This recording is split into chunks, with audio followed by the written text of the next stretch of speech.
철학이라는 것을 영어로 필로소피아라고 그럽니다. 근데 이게 그리스 말이에요. 소피아는 지혜입니다. 필로는 사랑이라는 말이에요. 그러니까 지혜를 사랑하는 게 철학이야.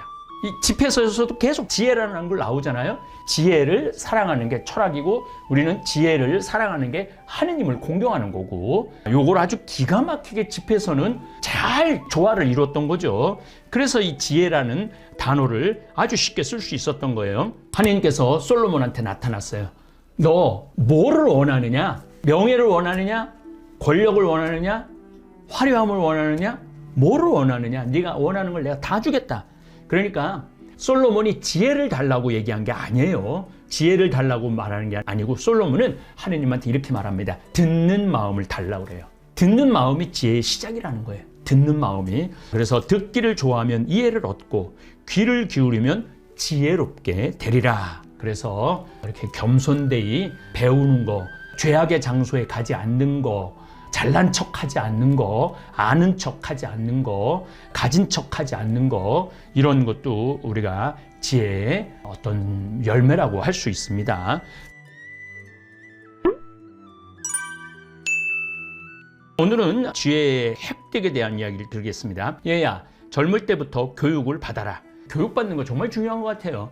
지금 우리 다볼사이버 성당 교우들이 저하고 그냥 4대 문명도 공부하고, 인류 문명사도 공부하고, 그리고 창세기 신화도 공부하고, 이런 다양한 공부를 통해서 세상을 바라보는 눈, 성서를 바라보는 눈이 많이 넓어졌다고 그렇게 얘기들을 하세요. 근데 우리 성경대학 학생들의 비율을 보면은 65세 이상이 48%예요. 55세에서 65세 사이가 한 37%, 그러니까 55세 이상이 거의 한 80% 정도 됩니다. 평화방송에도 그런 제가 이야기를 나눴는데, 우리가 초등학교, 중고등학교, 대학교 16년 배워갖고 몇 살까지 우려먹느냐 하면은, 졸업하고 3년에서 5년 우려먹으면 다 우려먹는다고 그래요. 그럼에도 불구하고 50살까지 우려먹는다고 치고, 아직도 남은 50년이 남아있는데 뭔가 배워야 될 거 아니에요. 세월 흘러가는 대로 그냥 흘러가다 보면 그야말로 노인네가 될 수밖에 없어요. 그래서 여러분들이 지금 우리 다볼사이버 성경대학에서 공부하는 거, 이거 정말로 중요한 것 같아요. 젊을 때부터 교육을 받아라. 그래야 백발이 되어서도 지혜를 찾으리라.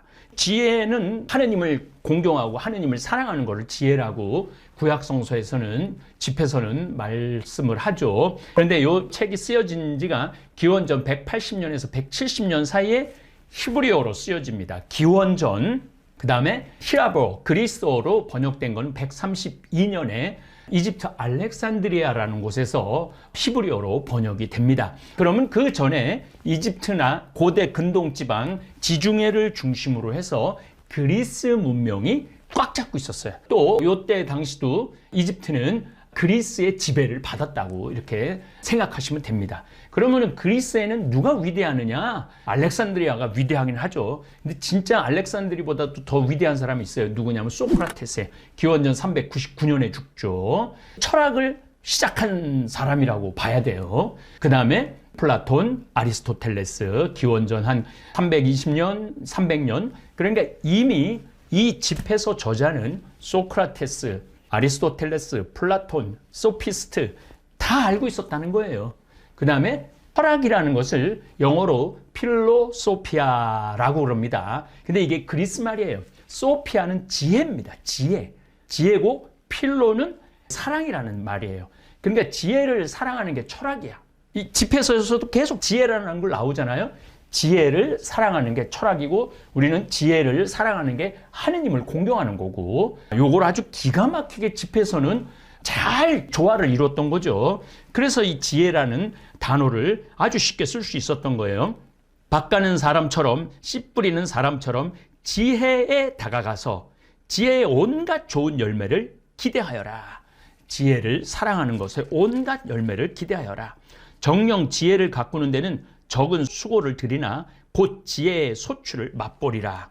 여러분들, 세상을 바라보는 눈이 점점 커지고 다양해지면요, 세상을 사는 맛이 달라져요. 제가 우리 직원들 데리고 별을 보러 나갈 때 이렇게 레이저를 갖고 나가요. 레이저를 갖고 나가면서 저거 토성이다, 저거 목성이다, 저거 화성이다, 저거 금성이다, 저거 명왕성이다, 그 다음에 저건 오리온 자리다, 또 저건 마차부 자리다, 그 다음에 또 북두칠성, 북극성, 북극성이 2등성 별이거든요.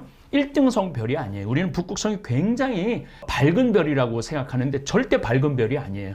카시오페아하고 북두칠성 중간에 있는 약간 흐릿한 별, 그것도 북쪽을 보면 1년 365일 그 자리에 있어요. 그렇기 때문에 강의하는 사람이나 사막을 다니는 사람도 그 북극성을 보고 저 북쪽이고 동쪽이고 남쪽이고 서쪽인 걸 정확하게 구분할 줄 아는 거예요. 그래서 밤길을 가도 길을 잃지 않고 그 광활한 사막을 목적지를 향해서 가는 거죠. 바로 지혜의 눈이 넓어짐으로 해서, 지식의 눈이 넓어짐으로 해서 세상을 바라보는 눈이 달라진다는 얘기입니다. 무지한 자들에게 지혜는 얼마나 어려운가.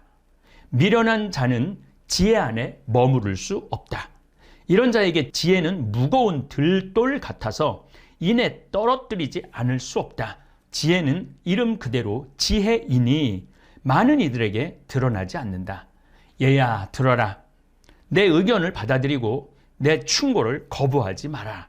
두 발을 지혜의 착고에 밀어넣고, 두 발을 지혜의 착고에 집어넣으라는 건 목숨을 걸으라는 얘기예요. 내 목을 지혜의 큰 칼에 밀어 넣어라. 공자님께서 논어 1편에 그러죠. 하기 실습지 부력 여러와라. 배우고 익히면 이 또한 기쁘지 아니한가.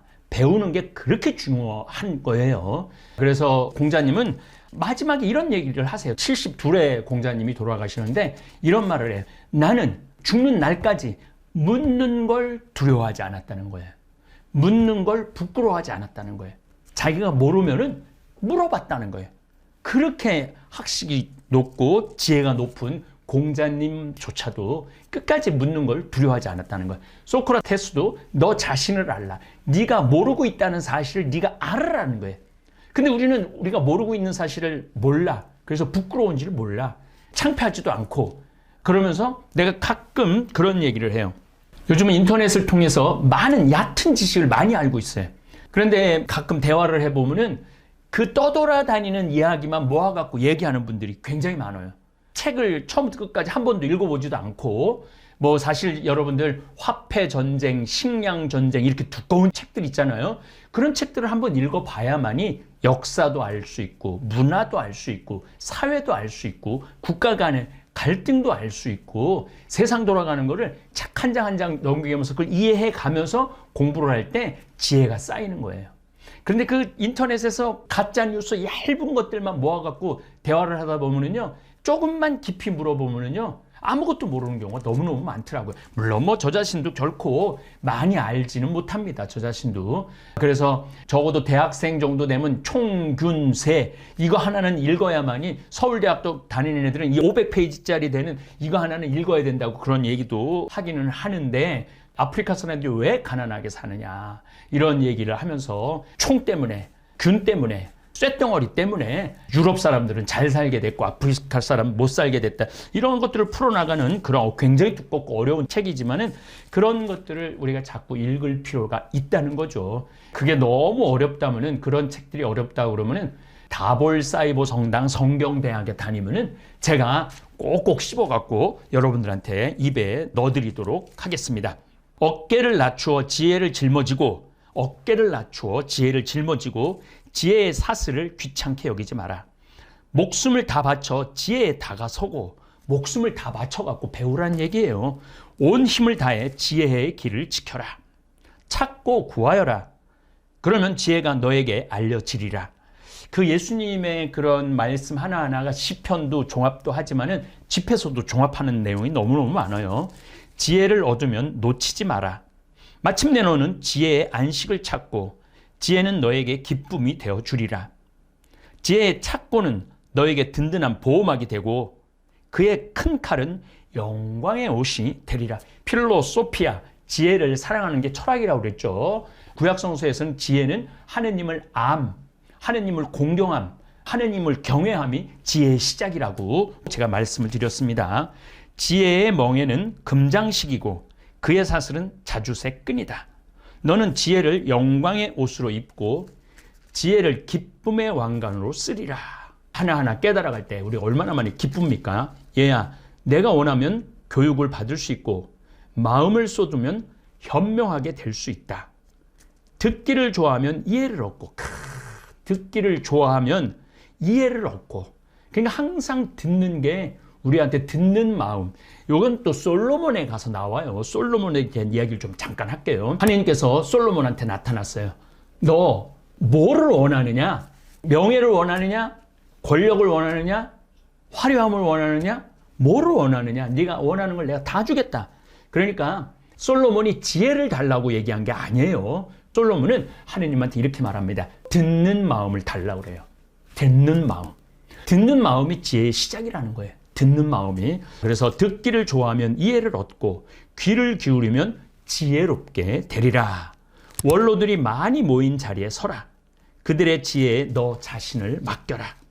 하느님에 관한 온갖 담화를 즐겨 듣고 하느님을 아는 지식, 이게 지혜라는 거죠. 지혜로운 금원이 너에게서 빠져나가지 못하게 하여라. 지각 있는 일을 보거든 이른 새벽부터 그를 찾아다니며. 우리 다볼 사이버 교우들 요즘 구독자가 부쩍 늘고 있어요. 한 달에 한 3,000명 늘다가 요즘 6,000명이 늘어요. 6,000명이. 그러면서 제 강의를 전부 다 역주행을 많이 한다고 그래요. 그때 21세기 노인의 시대라고 벌써 10년 전, 15년 전, 20년 전에 그런 얘기를 드렸는데, 그때 들은 얘기나 지금이나 큰 차이가 없이 신부님 말이 맞는 내용이 너무 많다고 그런 댓글을 볼 때 저도 굉장히 기쁘고 좋고, 지각 있는 일을 보거든 이른 새벽부터 그를 찾아다니며 너의 발에 문지방이 닳도록 들락거려라. 그러니까 다볼사이버 성당에 문지방이 닳도록 들락거리고 제 강의를 듣는다면은 제가 잘났다는 건 결코 아닙니다.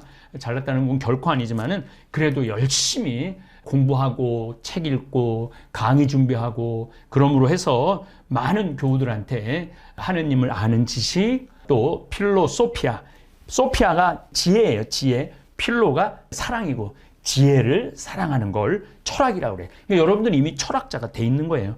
주님의 법령을 되새기고 언제나 그분의 계명을 묵상하여라. 그분께서 내 마음을 든든히 잡아주시고 갈망하는 지혜를 너에게 주시리라. 갖가지 권고, 악을 저지르지 마라. 그러면 악이 너를 결코 덮치지 못하리라. 불의를 멀리하여라. 불의가 너를 비껴 가리라. 불의의 고랑에 씨 뿌리지 마라. 그 수확은 7배로 거둘까 두렵다. 저는 가끔 보면은 범죄를 저지르는 사람들을 이렇게 보면은 범죄를 저지를 수 있는 공간에 머물러요. 해가 지면은 집에 들어와 갖고 기도하고 밤하늘에 별도 좀 보고 책도 좀 읽고 그래야 되는데 뭐 밤 10시, 11시, 12시까지 제가 한번 동성고등학교에 밤 강의가 있어갖고 밤 12시 강의였어요. 그러니까 옛날에는 그런 강의도 많이 다녔어요. 그러니까 이제 서울의 해화동이라는 곳에 극장가 있는데 거기에 좀 일찍 가게 됐어요. 저녁을 먹고 한 밤 10시쯤 정말로 제 인생에 거의 없는 일이었는데 밤 10시에 해화동 그 먹자골목 뒤에를 좀 가봤어요. 가봤더니 술이 취해갖고 남녀가 널브러져서 길에 누워있고 토하고 막 소리 지르고 그런 모습을 보면서 그런 공간에 가 있으면은 죄를 저지를 수밖에 없는 거죠. 내가 어느 공간을 선택하느냐, 이것도 굉장히 중요하다는 얘기예요. 불의의 고랑에 씨를 뿌리지 마라. 그 수확을 7배로 거둘까 두렵다. 주님에게서 권력을 구하지 말고, 하나님한테 권력을 구할 필요가 없죠. 임금에게서 영광의 자리를 구하지 마라. 주님 앞에서 의로운 채 하지 말고 잘난 척 하지 말라는 거죠. 임금 앞에서 지혜로운 채 하지 마라. 불의를 뿌리 뽑을 능력이 없으면 판관이 되려고 애쓰지 마라. 맞습니다. 이것도 맞는 얘기 같아요. 그러지 않으면 내가 권력가의 편을 들고 내 정직함에 손상을 입게 되리라. 성읍의 대중에게 죄를 짓지 말고, 많은 사람에게 죄를 짓지 말라는 거죠. 너 자신이 군중에게 짓밟히지 않도록 하여라. 같은 죄를 2번 짓지 마라. 같은 죄를 2번 많이 짓죠. 저도 많이 져요. 인간이 나약하기 때문에 많이 짓는 것 같아요. 그럴 때일수록 우리가 무릎을 꿇고 하느님께 겸손하게 용서를 청하는 것도 지혜입니다. 정령 단 한 번의 죄악도 벌을 면할 수 없으리라. 하느님께서 나의 많은 선물을 살피시고 내가 그것을 지극히 높으신 하나님께 바치면 받아주시리라 하지 마라. 기도할 때 소심해지지 말고 자선을 베푸는 일을 소홀히 하지 마라. 참담한 지경에 빠져 있는 사람을 비웃지 마라. 이것도 참 좋은 얘기 같아요. 공경에 처한 사람을 위로해줘야 되는데 비웃는 경우가 많죠. 낮추고 높이시는 분께서 계시다. 내 형제에게 거짓을 꾸미지 말고 친구에게도 그런 짓을 하지 마라. 거짓말 하지 말라는 거죠. 어떤 거짓말도 하려 들지 마라. 거짓말을 거듭하면 끝이 좋지 않다. 맞는 얘기 같아요. 이것도요. 거짓말을 계속하면은 거짓말에 또 변명을 만들고 또 변명에 거짓말을 만들고 나중에 그래서 뭐가 진실인지 본인이 한 얘기조차도 모르는 경우가 너무나 많죠. 원로들이 모인 자리에서 말을 많이 하지 말고 지혜로운 사람들 앞에서는 들으라는 얘기죠. 아까도 듣는 마음에 대한 얘기했죠. 힘든 일을 싫어하지 말고 지극히 높으신 분께서 창조하신 들일을 싫어하지 마라. 이라는 거를 게을리하지 말라는 거죠. 너는 죄인들의 무리에 끼지 말고 그분의 진노는 미루어지지 않음을 기억하라. 너 자신을 한껏 낮추어라. 낮추는 게 지혜의 시작입니다. 불경한 자에 대한 벌은 불과 구덕이다. 그래서 겸손되이 배우는 거, 죄악의 장소에 가지 않는 거, 잘난 척하지 않는 거, 아는 척하지 않는 거, 가진 척하지 않는 거, 이런 것도 우리가 지혜의 어떤 열매라고 할 수 있습니다. 성서가 보물이라고 이렇게 많이들 표현을 하는데 우리 다볼사이버 성경대학 학생들 우리가 창세기 공부했잖아요. 창세기도 공부하고 출애굽기도 공부하고 시편도 공부하고 또 집에서도 공부를 하는데 그 성서권마다 맛이 다 다르죠. 다 꿀보다 더욱 달도다 하듯이 참 말씀이 달아요.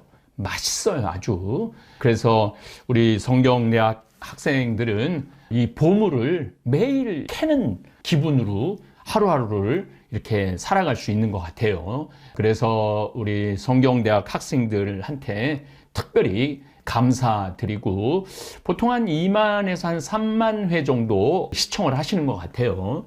3만 명이 공부를 한다는 거는 대단한 거예요. 대한민국의 맑은 영이 가득가득 차는 것과 같다고 생각을 하시면 좋겠습니다. 집에서 7장 18절 친구와 가족에 대한 이야기를 하도록 하겠습니다. 우리가 인생을 살면서 친구가 벗이 없다면 인생이 재밌을까요? 아마 재미없을 거예요. 벗이 없다면. 그래서 사랑하고 귀하게 여기는 벗이 꼭 적어도 나의 멘토, 셋은 있어야 된다. 제가 제일 나이 많은 친구가 올해 들어서 몇 살이냐면 95이야, 95. 그래갖고 나이 많은 친구들이 참 좋더라고요. 이야기를 나눠도 삶의 연륜이 있고 삶의 지혜가 있는 것 같아요. 70, 80, 90 되신 분들이. 그래서 저는 그분들을 친구라고 생각을 해요. 실질적으로 마음으로 나한테는 정말 근사한 친구가 있다. 그런 생각이 듭니다. 유한진 교수님이 나에겐 친구가 있으면 좋겠다. 치마에 김치 냄새가 나도 커피를 한 잔 언제나 나눌 수 있는 친구가 있으면 좋겠다. 그런 시도 쓰고 제가 또 유한진 교수님하고도 좀 친합니다. 이제 80이 좀 넘으셨을 거예요. 유한진 교수님도. 근데 참 말씀을 달게 하시더라고요. 시도 달게 쓰시지만은 어쨌든 친구를 돈 때문에 바꾸지 말고 친형제를 오피르의 금과 바꾸지 마라. 친구를 돈 때문에 바꾸면 안 되죠. 친구를. 우정이라는 것은 돈을 주고 사고 팔 수 있는 게 아닌 것 같아요. 친형제를, 나도 형이 둘이 있고 누나가 하나 있지만은 정말 귀하죠. 제 인생에 아주 귀한 형제입니다. 오피르의 금과 바꾸지. 오피르라는 이 지명을 정확하게는 잘 찾을 수는 없지만 금이 많이 나는 지역으로 에티오피아로 생각을 이렇게 하시면 좋아요. 솔로몬 임금한테 에티오피아의 여왕이 황금을 잔뜩 가지고 선물을 했다라는 그런 얘기가 나오듯이 오피르라는 곳은 그런 지명입니다. 지혜롭고 착한 아내를 버리지 마라. 그렇죠. 지혜롭고 착한 아내를 버리는 건 인생 자체를 버리는 거와 마찬가지죠. 그의 아름다움은 금보다 뛰어나다. 성실하게 일하는 종을 박대하지 말고 이제 뭐 종이 없어진 시대가 됐죠. 처음에는 군왕시대, 군장시대, 족장시대 때는 사람이 사람 같지도 않게 대접을 받기도 했죠. 그 다음에 제국시대에도 종들이 많았죠. 종이 사라진 게 언제 아주 결정적으로 사라지느냐면 2차 세계대전 끝나고 난 다음부터는 거의 공식적인 종, 노예는 없습니다. 그만큼 역사는 발전을 하는 거죠. 물론 뭐 지금 굳이 종이다, 노예다라고 말하지 않아도 그렇게 사람을 부리는 그런 문화는 아직도 남아 있습니다. 사람을 존중해야 되는 문화가 그리스도의 문화라는 것도 여러분들 잊지 마시기 바랍니다. 정성을 다하는 품팔이꾼을 박대하지 마라. 현명한 종을 진심으로 사랑하고 그에게서 자유를 빼앗지 마라. 그러니까 이게 지금 기원전 180년, 170년에 쓰여진 책이지만은 굉장히 진보적인 그런 내용이 들어 있습니다. 종이 자유가 어디 있어요? 종이 자유가 없는 거죠. 그러나 여기서는 그렇게 얘기를 하죠. 그에게서 자유를 빼앗지 마라. 가축이 있느냐? 잘 보살펴라. 그 가축이 내게 이득이 되면 잘 간수하여라. 자녀가 있느냐? 그들을 훈육하고 어릴 때부터 그들이 목을 숙이게 하여라. 이게 이제 자녀 교육은 지에서 잠언 이쪽으로 가면은 아주 자식 교육에 대한 주옥 같은 내용들이 있습니다. 나중에도 그것도 하나하나 찾아서 여러분들하고 나눌 겁니다. 딸들이 있느냐? 그들의 몸을 잘 지키고 그들을 너무 너그럽게 대하지 마라. 이 구약성서에 보면은요, 매질 한 번이 나중에 어떤 보물보다도 낫다고 그래요. 그러니까 자녀를 엄하게 기르라는 그런 내용이 유대인들한테는 굉장히 중요한 그런 일상 중에 하나입니다. 딸을 시집 보내라. 그래야 큰 일을 끝내게 되리라. 그러나 지각 있는 남자에게 딸을 주어라. 마음에 드는 아내가 있느냐?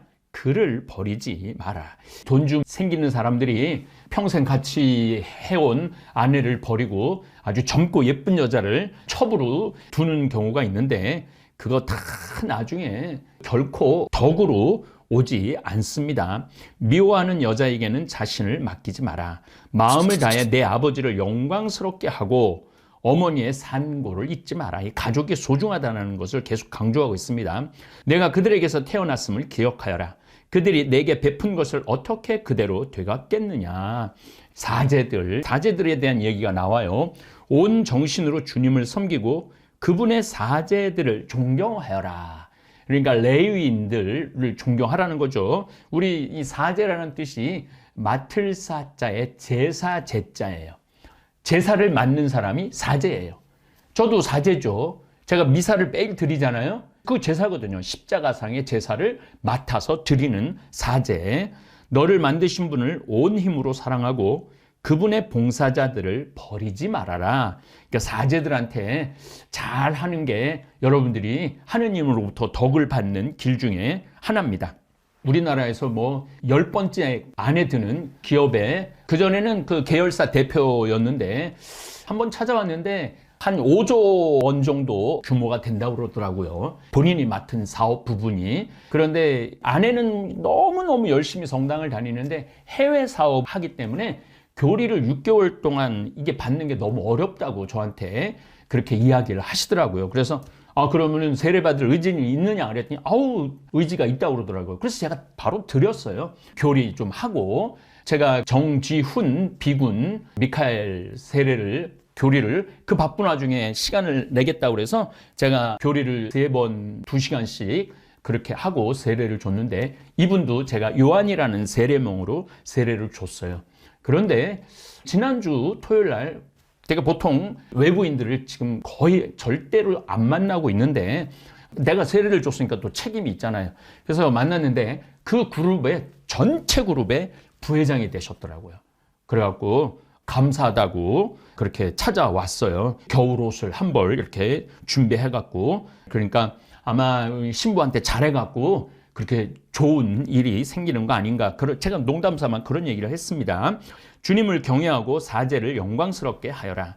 그분께서 명령하신 대로 사제에게 제 몫을 바치고 첫 소출과 속죄 제물과 제일 귀중한 걸 바치라는 그런 얘기입니다. 짐승의 어깨 부분을 바치며 어깨 부분, 앞다리, 어깨, 제일 맛있는 고기 부분을 얘기합니다. 어깨 부분을 바치며 성별 제물과 거룩한 것들의 만물을 바쳐라.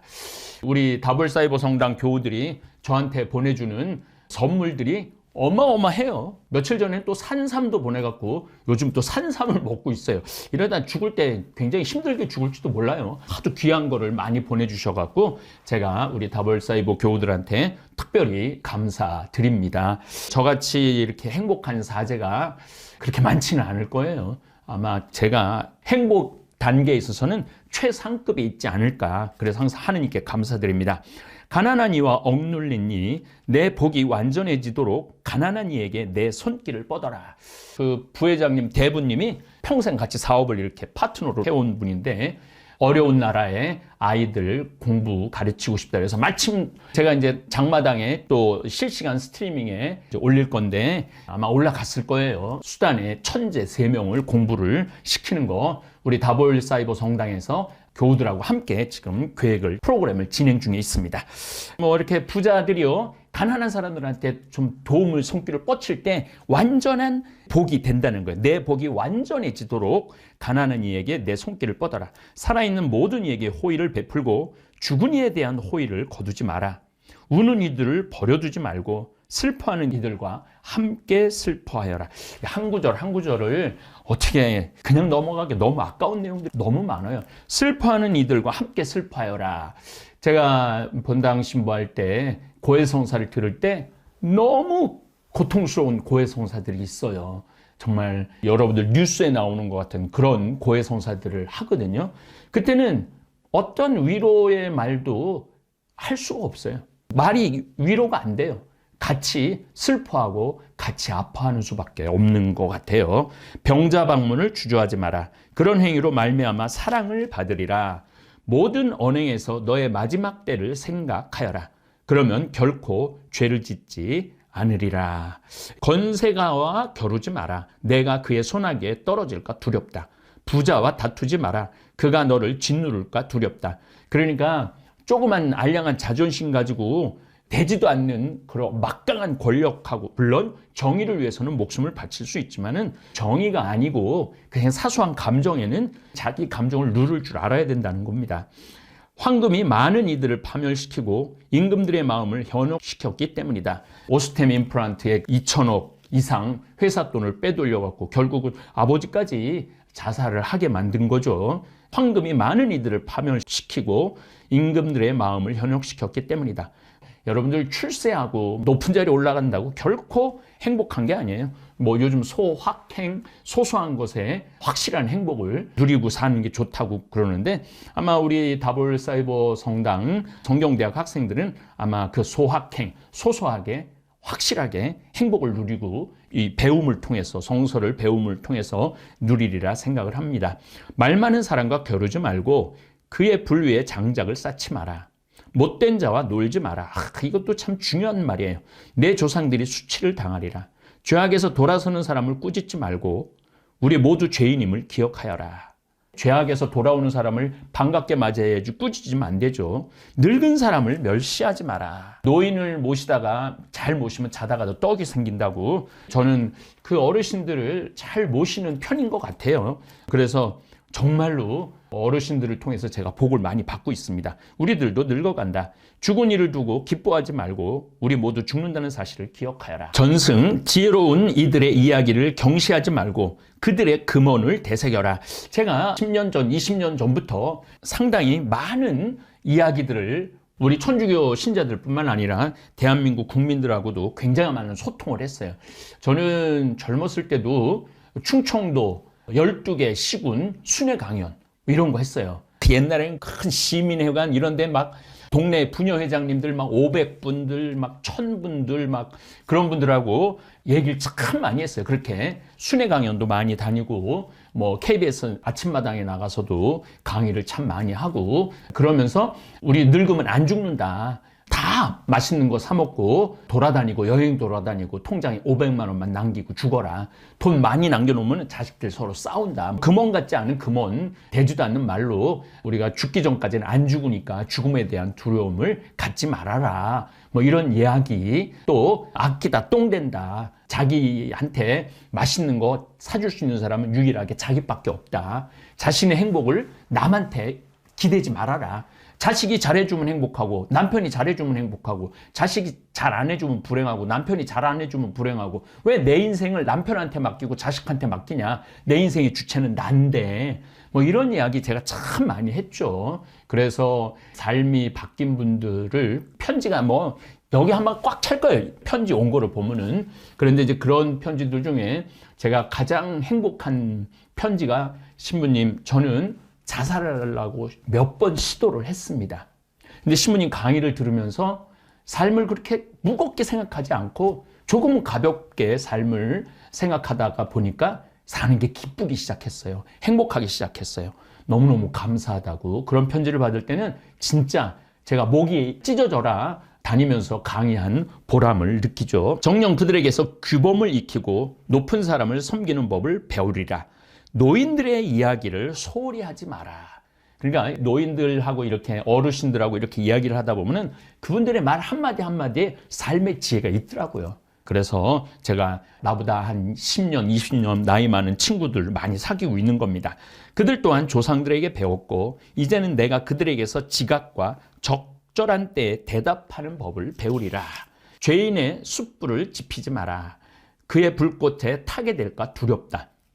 거만한 자 앞에서 일어서지 마라. 그가 말꼬투리를 잡으려고 복병처럼 노리리라. 너보다 힘센 사람에게 구워주지 마라. 구워주었으면 잃어버린 것으로 생각하여라. 이거요, 여러분들. 내가 누구한테 돈을 꿔줬잖아요. 그 꿔준 게 아니야. 그냥 준 거야. 줬다고 생각을 해야 돼. 그래서 저는 이제까지 다대로 살면서 어려운 사람들, 유학하는 친구들, 뭐 이런 사람들한테 학비도 대주고 돈도 있으면 있는 대로 다 주고 그랬는데 한 번도 받을 생각을 해봤던 적이 없어요. 그리고 지금도 뭐 누가 그때 내가 대학을 졸업시켰는데 박사를 만들었는데 뭐 유학을 보내줬는데 왜 나를 안 찾아와, 그런 생각 자체를 안 해요. 그냥 준 걸로 끝나야 돼. 그러니까 여러분들도 누구한테 돈을 꿔줬다, 그걸 받을 거다, 이게 차라리 안 꿔주는 게 나아요. 1억을 꿔달라고 그러면은 차라리 100만 원 주고 나 이것밖에 없다. 너 이거 갖고 밥이라도 사 먹어라. 이게 훨씬 낫다라는 얘기예요. 내 능력을 넘어 보증을 서지 마라. 보증 쓰는 건 정말 온 집안을 정말 망하게 만드는 거죠. 판관을 걸어 소송하지 마라. 그의 명예 때문에 자신에게 유리한 쪽으로 판결하리라. 요즘 뭐 판사들, 검사들 전부 다 자기 입장에서 기소하고 판결하고 그러죠. 뭐 다 그렇지는 않겠지만은 무모한 자와 길을 가지 마라. 너에게 부담이 될 수도 있다. 그는 자신이 원하는 대로 가려 하고 그의 어리석음으로 너도 망할 것이다. 주위에 어리석은 사람이 있으면요, 나도 같이 망할 수 있어요. 그래서 지혜로운 사람하고 사귀는 게 중요한 거죠. 화 잘 내는 자와 다투지 말고, 화를 조절할 줄 알면은요, 인생을 조절하는 거하고 똑같아요. 화 잘 나는 자와 다투지 말고 그와 함께 외진 길을 가지 마라.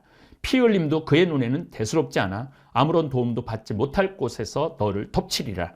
미련한 자와 상의하지 마라. 그는 비밀을 지킬 줄 모른다. 그렇죠. 모르는 사람 앞에서 비밀스러운 일을 하지 마라. 그가 무슨 일을 저지를지 모른다. 아무에게나 내 마음을 드러내지 말고 그가 너에게 호의를 거두지 않게 하여라. 2200년 전에는 팔레스틴, 메소포타미아, 이집트까지도 남자가 왕이 되면 파라오라고 그러고 여자가 왕이 되면 클레오파트라라고 그렇게 이름을 불렀어요. 그러니까 우리가 알고 있는 클레오파트라랑 안토니우스의 사랑은 클레오파트라라는 고유한 이름을 가진 게 아니고 이집트 여왕과 안토니우스의 사랑을 얘기하는 겁니다. 어쨌거나 하여튼 2200년 전에는 여자가 집안에 있어서 짐승, 가축 정도의 대접을 받았다고 생각하시면 돼요. 1780년에 미국이 독립하고 그러고 난 다음에 투표권이요. 여자는 100년 동안 투표권은 없었어요. 미국도. 투표권이 없었고 1880년에 가갖고 여자들이 투표권이 있었어요. 그리고 미국에서 정식적으로 여자에게 투표권을 준 거는 1920년이에요. 1920년. 여자들이 미국에서도 거의 200년 동안 사람 취급을 못 받은 거죠. 미국에서도 참정권이 없었으니까. 그런데 이제 세월은 변하고 시대는 변해갖고 페미니즘 시대, 여성주의 시대, 거기다가 이제 하나 더 나가서 에코 페미니즘, 이코라고 발음하는 게 정상적이긴 해요. 이코 페미니즘이라고 환경 여성주의까지 지금은 나갔죠. 이제는 남성과 여성이 모든 면에 있어서 동등한 반려자, 동등한 대접을 받고 있죠. 물론 뭐 아직도 그런 남성 위주의 사회가, 사우디아라비아가 여자가 투표권이 생긴 게 20년이 채 안 되는 걸로 제가 알고 있어요. 2011년인가 10년에 여자가 투표권이 생긴 거예요. 사우디아라비아.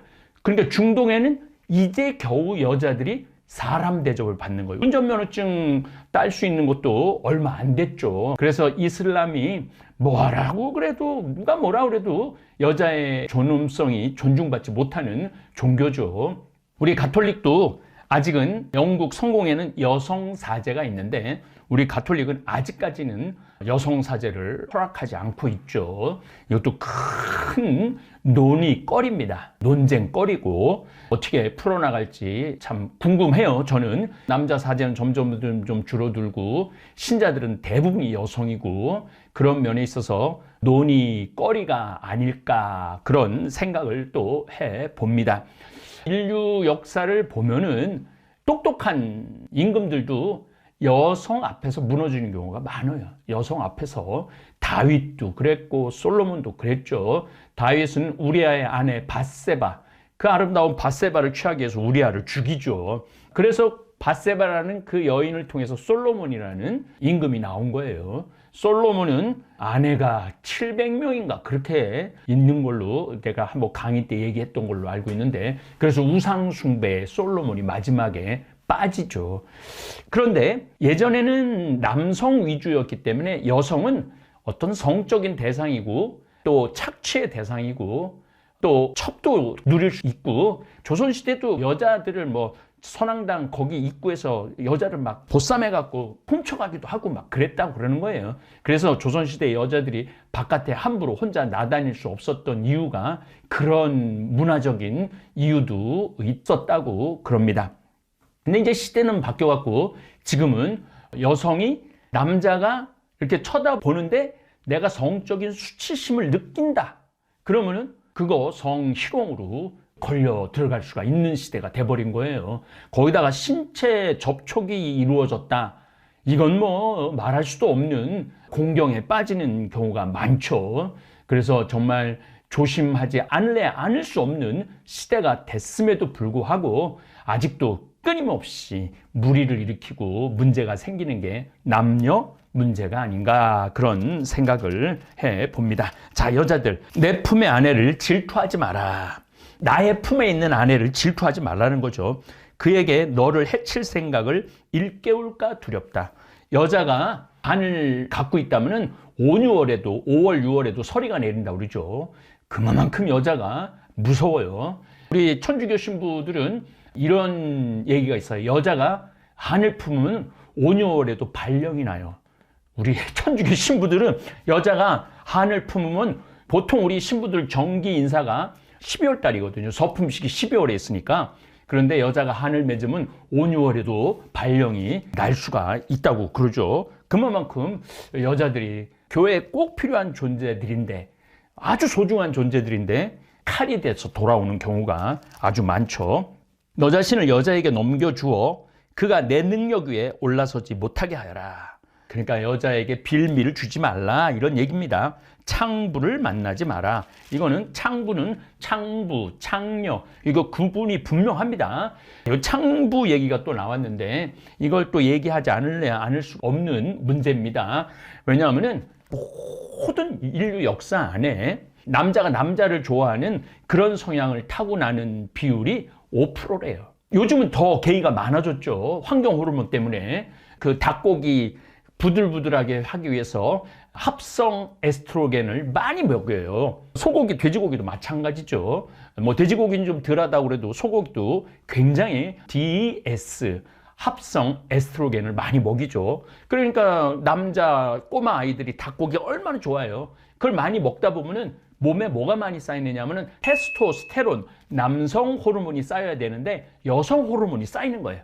그래갖고 중학교쯤 되면은 이 아이들이 막 테스토스테론이 나와갖고 근육도 막 생기고 행동도 좀 과격하고 이래야 되는데 딱 때리면은 아, 왜 때려? 그리고 손가락 하나 딱 이렇게 하면은 나는 게이 될 가능성이 많다는 거예요. 그래서 미국 같은 경우는 게이가 아주 유독 많습니다. 그러니까 신학교에서도 신학생이 50명이 입학을 했다. 그러면은 그 중에 한 명은 게이 성향을 갖고 태어나는 거예요. 갖고 있는 거예요. 어쩌면 2명, 3명일 가능성도 더 많습니다. 여성적인 심성으로 사제가 되고자 하는 그런 의지가 있기 때문에. 그래서 여러분들 우리나라에 게이가 몇 명 정도 될 것 같아요? 통계적으로 한 200만 명 정도 된다고 그래요. 우리나라 안에도 게이가 통계적으로 한 200만 명. 그렇게 많냐고 그럴 수 있지만 이태원에 가보면은요. 제가 이태원 성당에 한번 강의 갔을 때 그 밥 먹는데 남자애들이 막 귀걸이하고 막 이런 애들 굉장히 많아요. 그리고 이제 샌프란시스코에 가보면은 샌프란시스코가 게이의 도시입니다. 게이의 도시예요. 그래갖고 게이가 사는 거리가 있어요. 무지개 깃발이 막 보이고 하여튼 그 동네에 딱 진입하면은 진짜 희한한 장면들을 많이 볼 수 있죠. 분명히 남자인데 걷는 그 스텝이 여성 스텝이에요. 그거 참 신기하죠. 그리고 캐나다 토론토도 가보면은 게이 거리가 있어요. 그래서 동성 간의 결혼을 지금 미국하고 북유럽은 인정을 합니다. 법적으로 인정을 해줘요. 그러니까 남자와 남자 결혼도 인정해주고 여자와 여자의 결혼도 인정해주죠. 이거를 윤리적으로 보자 그러면은 한없이 이게 또 문제가 많죠. 근데 이거 호르몬적으로 본다면은 이게 또 그냥 막 성소수자라고 그러죠. 이 사람들 짓밟을 일도 아니라는 거예요. 엄연한 하느님의 창조물이고 본인이 윤리적으로 그렇게 나쁜 경우도 있지만은 몸 안에 흐르는 호르몬이 잘못돼 갖고 이 환경 호르몬 문제 때문에 그러는데 어쨌거나 하여튼 그럼에도 불구하고 그들도 불행하고 그들의 가족들도 불행하고 그렇죠. 정상적인 삶을 살지 못하는 거니까 굉장히 어려운 거죠. 그의 덫에 걸릴까 염려된다. 기녀와 계속해서 사귀지 마라. 그의 계략에 넘어갈 수도 있다. 뭐 대개 남자들이 무너지는 경우가 대개 기녀들 아주 아름다운 기생들 때문에 넘어지는 경우가 많죠. 계집을 유심히 바라보지 마라. 이게 이때부터 나왔어. 여자를 유심히 바라보지 말라는 거죠. 그와 함께 벌을 받을까 두렵다. 창녀들에게 내 마음을 주지 마라. 유산을 탕진할까 두렵다. 이제 돈 좀 많이 좀 벌면은 한동안 그런 얘기가 많이 오고 갔어요. 저 경기도 남양 쪽에 화성 쪽에 그 도시가 막 들어오고 현대 자동차 들어오고 뭐 어마어마한 것들이 들어오면서 논 밭 그 넓은 곳 보상을 어마어마하게 받아갖고 평생 같이 농사했던 아내를 버리고 젊은 여자 들여와갖고 온 집안이 막 풍비박산 난 집들 많다라는 얘기 한동안 그런 얘기 뭐 남양뿐만 아니라 땅 부자들 갑자기 부자 되는 사람들이 그렇게 넋을 빼앗기는 경우가 있죠. 읍내 거리에서 두리번거리지 말고 그곳에 으슥한 데서 서성이지 마라. 이건 참 좋은 말인 것 같아요. 우리가 그러한 거리를 자꾸 찾고 그러한 장소를 자꾸 가면은 유혹에 빠질 수밖에 없죠. 몸매 예쁜 여자에게서 눈을 돌리고 리얼하게 나와. 몸매 예쁜 여자에게서 눈을 돌리고 남의 아내의 아름다움을 유심히 바라보지 마라. 아웃 오브 사이트 아웃 오브 마인드가 맞아요. 안 보면 마음에서도 멀어지는데 자꾸 보면 유혹에 빠질 수밖에 없죠. 많은 사람들이 여자의 아름다움에 홀려 그에 대한 욕정을 불처럼 태운다. 다른 사람의 아내와 같이 앉지 말고 그와 술자리를 가지지 마라.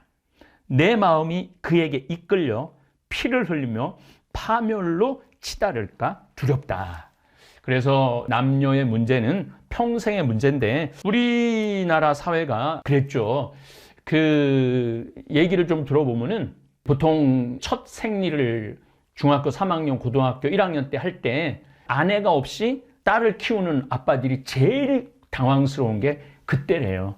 그때가 가장 여성으로서 축복받을 일이고 그때부터 몸가짐을 더 잘 가지런히 해야 되는 때인데 그러한 얘기를 공론화하지 않는 거죠. 아이들이 굉장히 그런 성적인 남녀에게 성욕이 없다면 인류는 생존하지 못하죠. 종속되지 못하죠.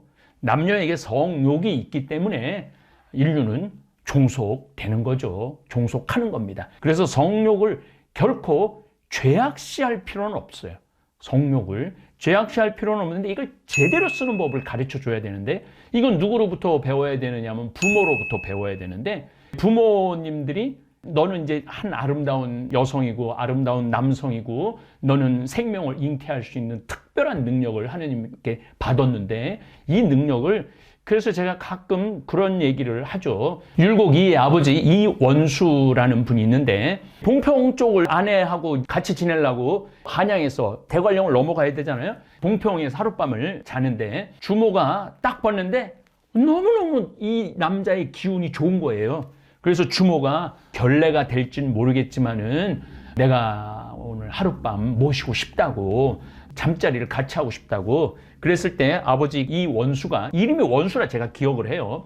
아버지 이원수가 나는 양반으로서 그럴 수가 없고 난 안에 있는 몸이라고 그래갖고 하룻밤을 건너고 이제 강릉에 가갖고 신사임당이랑 하룻밤을 지내고 그렇게 그 기가 막힌 걸 지내고 난 다음에 누가 태어나냐면 최고의 거두 이율곡이 태어나죠.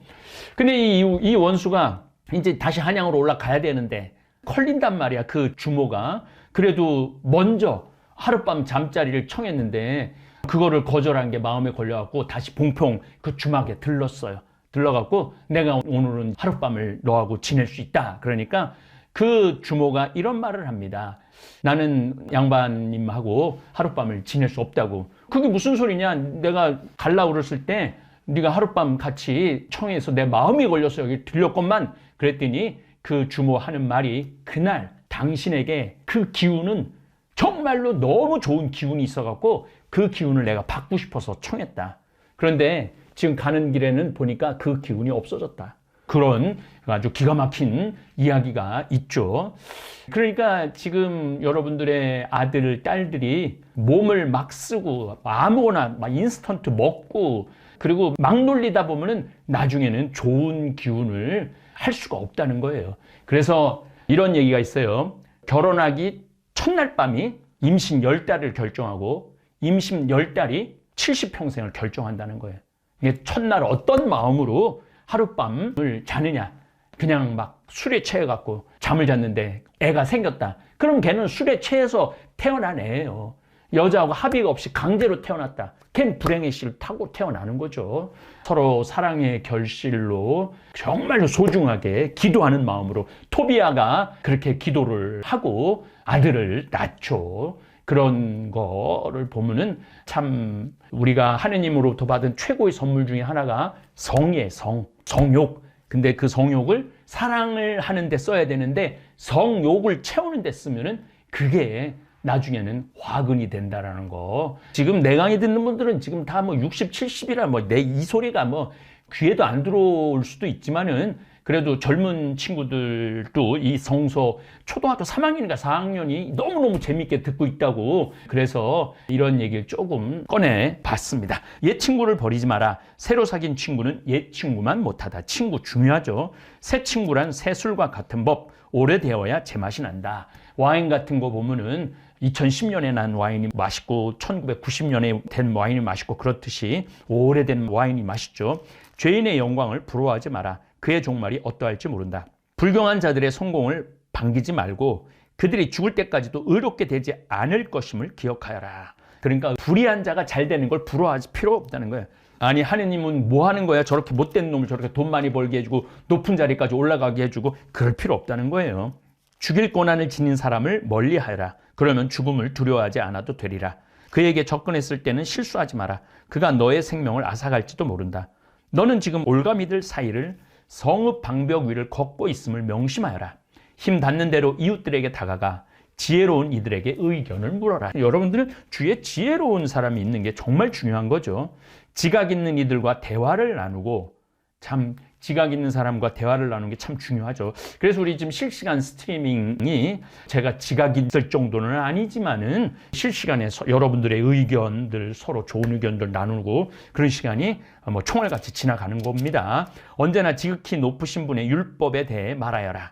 하느님의 법에 대한 말을 하라는 거예요. 늘 의로운 사람들과 식사를 함께하고 정말 의로운 사람들과 식사 함께하는 것 중요하죠. 주님 경외하는 일을 자랑으로 삼아라.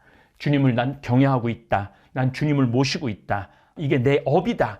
일은 장인의 솜씨로 칭찬받고 백성의 지혜로운 지도자는 그 말로 칭찬받으리라. 말이 중요한 거죠. 수다스러운 자는 자신의 성읍에서 두려움이 되고 조심성 없는 자는 자신의 말로 미움을 받으리라. 그래서 인간관계도 이렇게 중요하다는 이야기를 드리는 겁니다. 다음 시간에 또 아주 재미난 이야기. 그런 댓글도 있더라고요.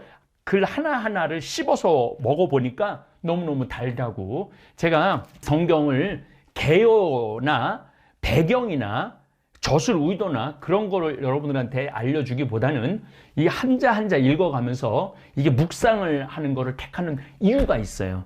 왜 그러느냐 하면은 우리가 대개 이 성경을 한 번도 읽어보지 않으면서 성경의 율법서가 몇 권이니 뭐 지혜서가 몇 권이니 뭐 예언서가 몇 권이니 뭐 소예언서 대예언서 다 소용없는 거예요. 이 말씀 안에서 우리가 지혜를 찾아야지 그런 지식을 이렇게 하는 것보다는 말씀 하나하나 안에서 살아있는 하느님의 지혜를 배울 필요가 있어서 이렇게 한 글자 한 글자 놓치지 않고 여러분들하고 읽어나가는 겁니다. 예, 감사합니다. 나이가 들수록 우리는 삶의 경험이 쌓입니다. 많은 길을 걸어왔고 많은 것을 배웠습니다. 그런데 그 경험이 때로는 우리를 지혜롭게 하기보다 오히려 고집스럽게 만들기도 합니다. 내가 살아봐서 알아. 내가 다 겪어봤어. 이 말 속에는 분명 진실도 담겨 있습니다. 하지만 동시에 다른 이들의 목소리를 가로막는 벽이 되기도 합니다. 성경은 우리에게 지혜의 시작은 듣는 마음이라고 가르쳐 줍니다.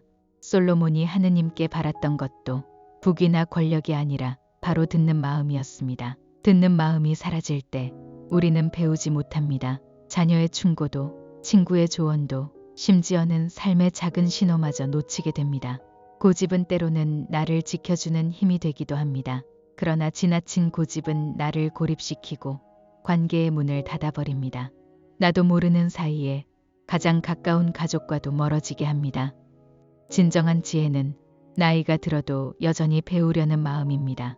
겸손히 듣고 마음을 열고 작은 목소리에도 귀 기울일 때 우리는 나이와 함께 성숙해지고 삶은 더 깊어집니다. 오늘 하루 나에게 찾아오는 목소리를 외면하지 마십시오. 그 속에 내 인생을 새롭게 할 지혜가 숨어 있을지 모릅니다. 감사합니다. 하늘에 계신 우리 아버지, 아버지의 이름이 거룩히 빛나시며 아버지의 나라가 오시며 아버지의 뜻이 하늘에서와 같이 땅에서도 이루어지소서. 오늘 저희에게 일용할 양식을 주시고 저희에게 잘못한 일을 저희가 용서하오니 저희 죄를 용서하시고 저희를 유혹에 빠지지 않게 하시고 악에서 구하소서.